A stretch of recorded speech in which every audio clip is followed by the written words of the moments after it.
Hey everybody, this is a highlight from a PayPal to Bank Fraud Department to Federal Trade Commission call. Having been transferred from PayPal to my bank's fraud department, I'm now transferred to the Federal Trade Commission. Doesn't go well for Officer Christopher Brown, who has to repeatedly claim that he can't hear me to gain thinking time. It goes to shit a bit for him when he accuses me of talking over him. I've edited this down from 43 minutes to cut out pauses and some irrelevant stuff. So here we go.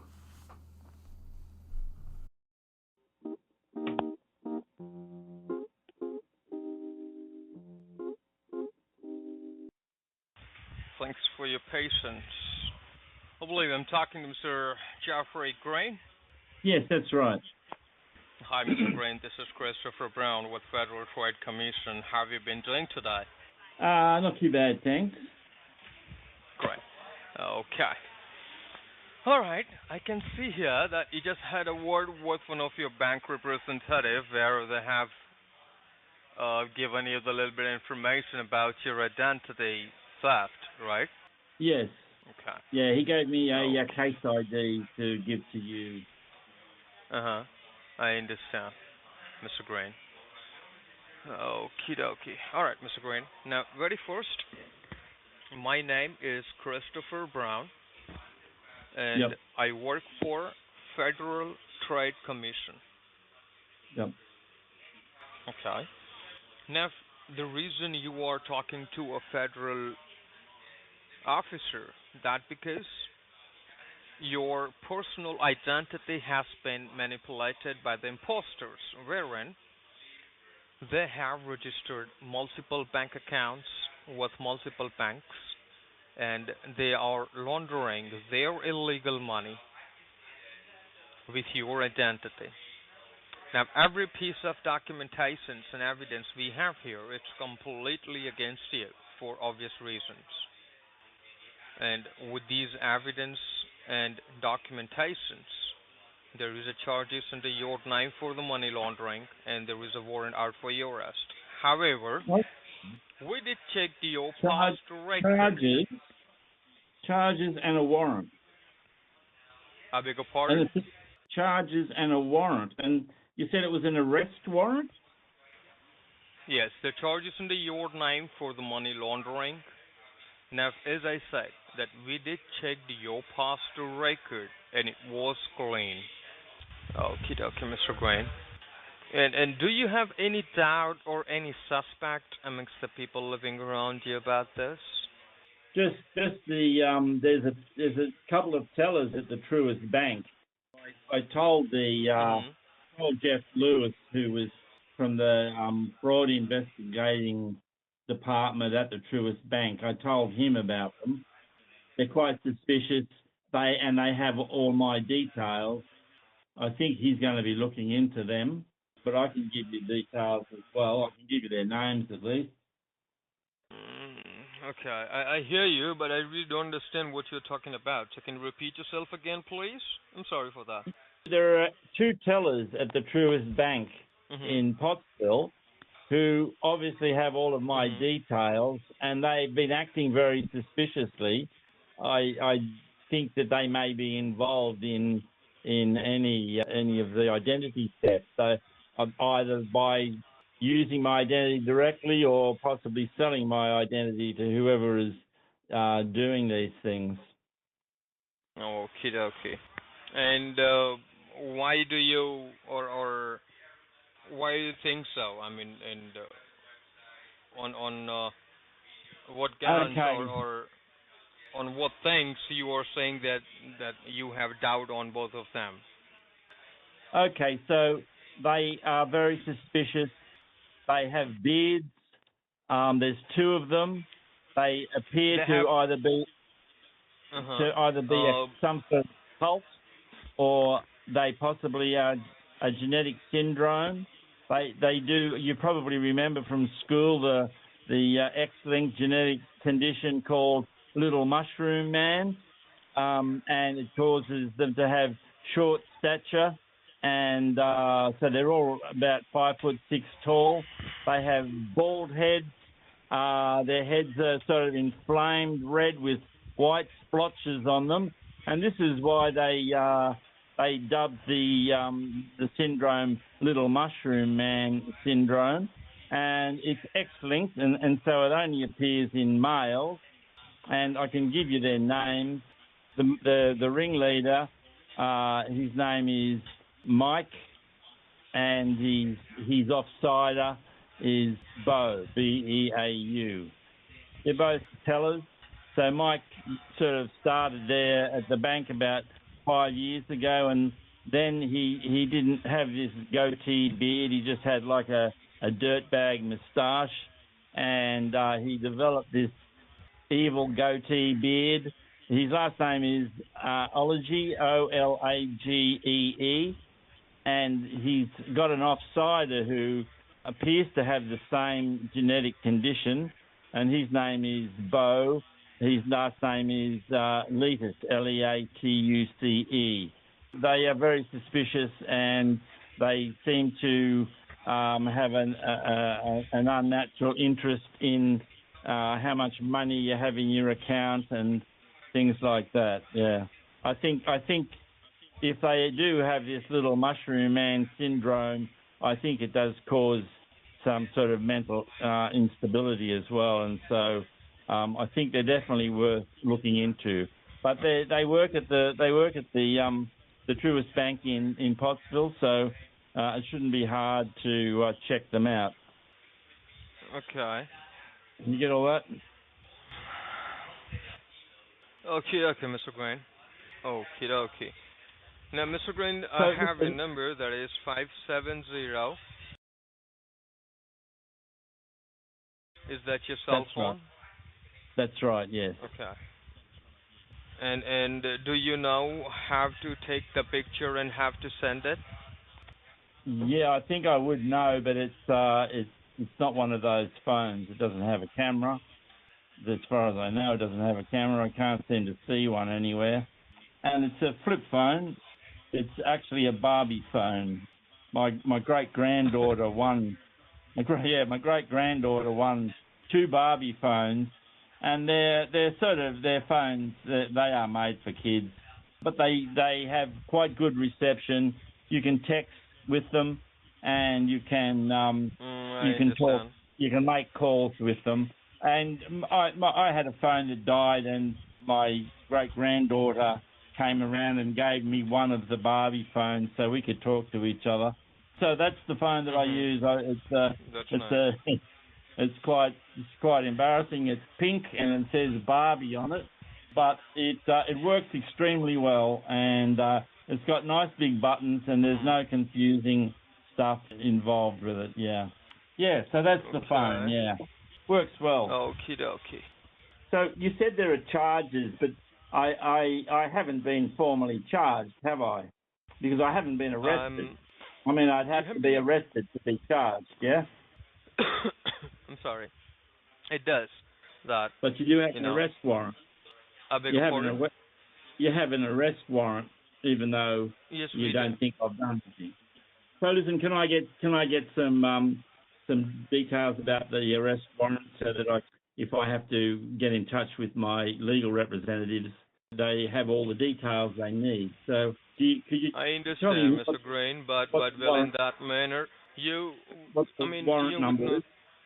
I understand, sir, but yep. Well, the things what we have here under your name, and you would, you don't need actually your legal representative at this present time, because that's the reason we are working here on this case file. If I do need to get in touch with my legal representatives, I do need to have some details to be able to hand. Yeah, I bet who knows. So could you please tell me what the warrant number is? Can you tell me the warrant number? That is D for David. Yep. C for Charlie. Yep. 8, 6. Right. 3, 6. Okay. 5. Yep. 528. Okay, 8636528. DC 8636528, right? That is right. And who's listed as the arrestee? I'm sorry. Who is listed as the arrestee? Federal Trade Commission. Well, wouldn't it be me that's the arrestee? I'm sorry. Wouldn't that be my name under arrestee? Yes. Okay, so how's my name listed? Is it listed Mr. as... Grain, Yep. Mr. Grain, I'm sorry Yeah. to stop you right there, but you're breaking up really bad. I really don't understand what you're trying to tell me here. Okay, so I'm going to take it that it's my name under the arrestee, yeah? That is right. Can you tell me who the declarant is? I'm sorry? The declarant? I'm so sorry. Mr. Grain. Now, Yeah. let me, first of all, let me go ahead and let me make you understand here what is actually we have here under your name. The information which you are asking right now, it's not needed at this present time because But it is my the kind Fourth of Amendment situation right. we It have is here my under your name, sir. it is my Sir. Fourth Amendment right to get these details. It So does. I'm not I'll be wanting denying to get it, these details. Mr. Green. It does, and I'm not denying. Okay, but what I'm trying to Uh, explain you here, first of all, the things what we have here under your name, I need to make you understand with those things first of all, and then after you can decide whether you want to go ahead and get this resolved out of the court, or you would, I mean, you need your legal representative for that. That's where you will decide, and that's where you will have all the information. So first of all, understand what we have under your name and why we have, why we are talking to you. okay, but Okay. Thank you. yeah, Well, okay. as I said before, that the kind of situation we have here, it's about your personal identity where they have put your name and your social on fraudulent accounts and they are laundering their illegal money with your name. Now, the information what we have here from the federal authority, it says here that this might have done by your bank as well, as you said before.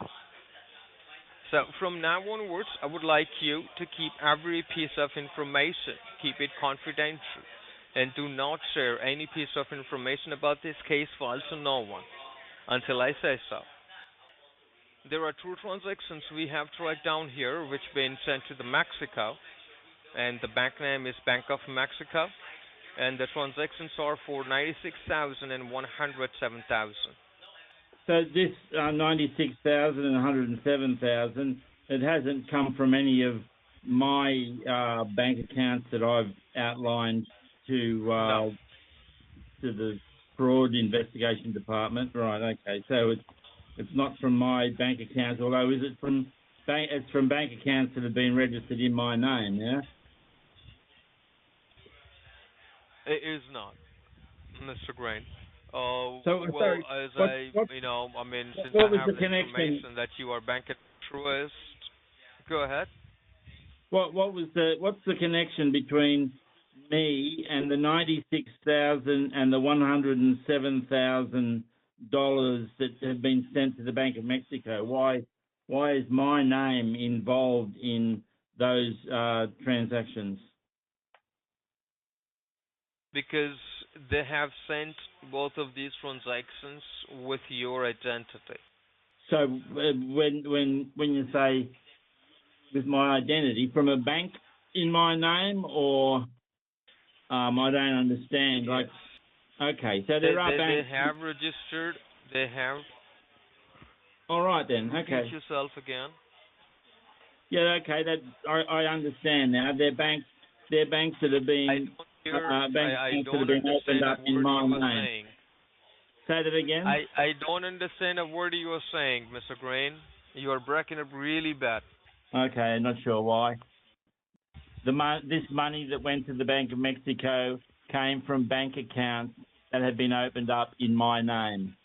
Is that That what is you're right. saying? Okay. Yes. That's what I said before as well, that they have opened up multiple bank accounts with different banks, and they are laundering and they are sending their illegal money with your name. Now, to clear your record and to get this resolved out of the court, we have to go ahead and we have to block and suspend these fraudulent accounts which been running under your name by these imposters. Fair Now, enough. Yeah. uh, now let me tell you one more thing here, Mr. Green. That it's not gonna be like we will be done blocking those accounts overnight or in day one or two. There is no way possible. Okay. So the kind of situation we have here in the your name, it's gonna take time, and I will have you my direct line number as well, so that you can reach me anytime you want. Okay. Okay. So why is it Now, going? Why can't you just close down those accounts? Why is it going I to beg your take pardon? time? Why is it going to take time? Well, very first, as I said before, that they have put your name on and your social on these accounts. Now, if we will go ahead and block and suspend these fraudulent accounts with your name or your social, you will lose your accounts as well, which you have with Truist and Cowboy, Bank of Texas, or whatever other accounts you have under your name. That will get Well, suspended as well, and whatever you have in there will directly go to the Homeland Security for investigation, and that that's might no leave good. you with no money. So that's what we need to investigate on this, and then we have to go ahead and we have to proceed further, you know. And at Well, point of time, you will be following the procedures to clear your name with these things as well. I'll make you understand with those things as well. I do have offshore accounts, so possibly the being left without money wouldn't be a problem. Okay, and the offshore account you're talking about, with which bank you are talking about? The offshore accounts, Mm-hmm. but most of my money is actually in Luxembourg because if I have to leave America, I want to have a secure place where I can go. So it's an investment account or what? No, they're just savings accounts that have good interest rates, Okay. and I have money in there in Swiss francs, US dollars, euros, and Australian dollars. So the bank account that I have in the main one is the Spurkeys, Bonky Cares, Depani, Delatar. I have a Zebra Premium account there, which I have 865,000 euros in that. I have a separate savings account with Swiss francs, and I've got another savings account where I have Australian dollars.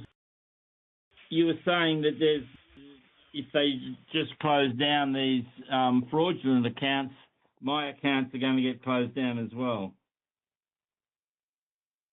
That is true. So let me just go ahead and first of all, let me see what I can do for you. Let me register these things with the Homeland Security. All right. When am I going to get these questions about arrest warrant? You were going to tell me who's the current well, let me tell you one thing here. No, let me tell you one thing here, Mr. Grain, that no one gonna arrest you or no one gonna knock your doors. Okay? So you just have to calm down with these things. All right. As I said, I have to go ahead and there's I an have to arrest warrant. register these things with the Homeland Security. Yes, but there is an arrest warrant. There is an arrest warrant, and I need to know about the arrest warrant. I'd be absolutely stupid to just let it flap in the breeze. An arrest warrant.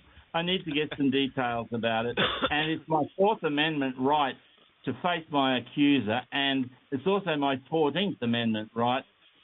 And so I do really need to find out a few details, like the declarant, the agency, the name of the judge, the name of the judge that signed the warrant, how probable cause was determined, whether there was an affidavit involved, the list of crimes, the name of the court, the jurisdiction of the court, whether the charges are for felonies or misdemeanors, whether the warrant has night service authorization, bail amount, if there's any bail amount, specified. I'd like to know that, and I'd also like to know the date and the time of the issue of the warrant.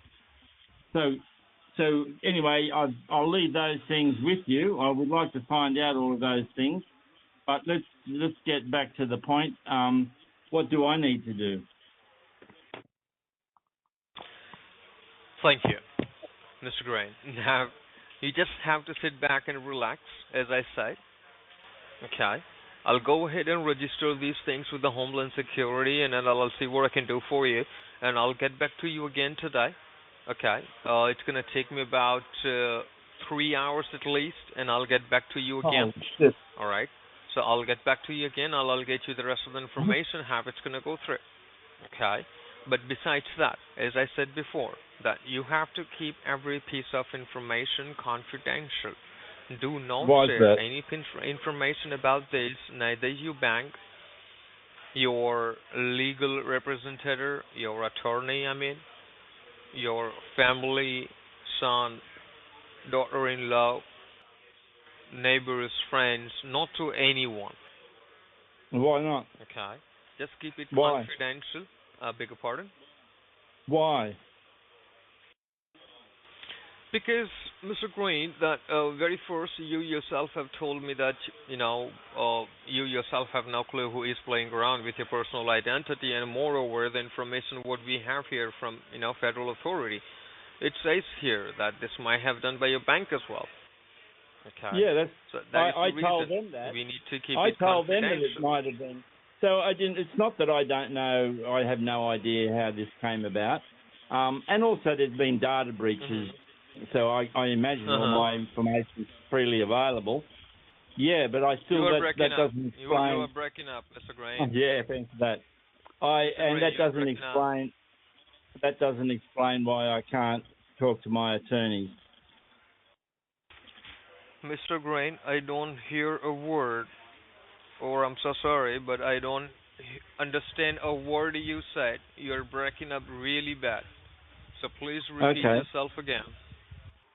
I don't understand why I can't share the information with my legal representative.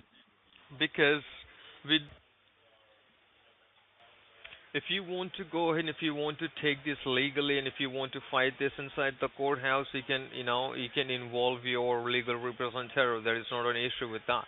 But if you really want to, keep it confidential, if you really want to resolve this out of the court, I will strongly suggest you not to share any piece of information with no one. So this is just a suggestion then, because it's a protocol actually, Mr. Grain, because it's about your identity. If you had an arrest warrant out against you, wouldn't you want to tell your legal representative about it? Well, if they come to arrest me. If they come to arrest me, I want my legal representative to have. I understand, Mr. Brain. Listen, I'm speaking. Hey, listen, I'm speaking. Why? You don't really need to interrupt me when I'm speaking. If you had an arrest warrant out against you, you'd want to have legal representatives. If someone's going to come to arrest me, I want my legal representatives to get a writ of habeas corpus issued and a writ of noli meum pene tangere issued, because it's my constitutional right to do that, and it's also your constitutional duty to share with me the details of the arrest warrant. Of course, I understand, Mr. Green. Now, can I give you the name? What say I give you the name of my legal representative, and you can get in touch with them, and then I won't have to. Okay. Now, yeah. Very first. Was that a yes? No. It wasn't. Let me speak. Go for it. I didn't interrupted you very first, Mr. Green. I was talking to you and you interrupted me. Number 2. Bullshit. Hey, fuck that. Listen, we were having a conversation. You interrupted me several times. Don't give me that. Mr. Green, mind your Listen, language. respect is something that you earn. It's not something that's just given. Your badge doesn't give you respect. It's the way you behave that determines whether you get respect or not. So listen, just climb down off your high horse. Climb down off your high... There you go, interrupting me again. And you're accusing me of interrupting you. And you're constantly over-talking me. So don't give me that shit that you didn't interrupt me, you let me speak. Now, I've had my say. I'll shut up. Just don't bitch about the fact that I overspoke you and tell me what to do, okay? But cut out that crap about I'm interrupting you. Okay, go for it. Thank you. And I'm sorry for You're welcome. You're welcome. Now, Mr. Green, as I said before, that just sit back and relax. Let me do my thing, and I'll get back to you again. And as I said, it's going to take me about 3 hours maybe, and I'll get back to you again. Okay. Doesn't make any sense to me that some judge determined that there was probable cause that a crime had been committed and that it was me that committed the crime. And you're not even prepared to tell me what that probable cause was. Who informed the judge? You know, was there an affidavit? Okay, yes, it does. It was. Mm-hmm. All right, so listen, you're going to ring me back in about 3 hours, yeah? That is right. Okie dokie. All right. So anyway, you're going to ring me back, yeah? Yes. Okay. And listen, there was one other thing. You said something about the courthouse. I don't understand I understand what a court is, but a courthouse is just a building, right? What was the point of the courthouse? Inside the courthouse, outside the courthouse, you said? Whether I wanted to issue it inside the courthouse or outside the courthouse? I don't understand that. Outside, okay. Out of the court resolution, out of the court, that means that you are I understand what that means. resolving this case file out of the court, and you don't I want to understand proceed that. with the court proceedings. I understand that. What I don't understand is the courthouse. Why you said inside the courthouse, do I want to do it inside the courthouse or outside the courthouse? The courthouse doesn't have any legal standing, does it? It's the court that is the legal institution, not the courthouse. Hopefully it won't come to that. Maybe it'll all get cleared up. So anyway, I'll hear back from you soon, yeah? Yes, Mr. Green, you will. Okay then. All right. Thank you. Have a great day. You too. Bye. Thank you. Bye-bye. And he was never heard from again. He was either too embarrassed at having said that the arrestee was the Federal Trade Commission, was unable to find out what the declarant was, or just didn't find me compliant enough. In any case, he made a wise decision not to call back. Full disclosure, I had no idea what the 4th and 14th Amendments are. I'm sure there's an amendment that would be relevant. I'll have to try to find out for next time. So see you next time.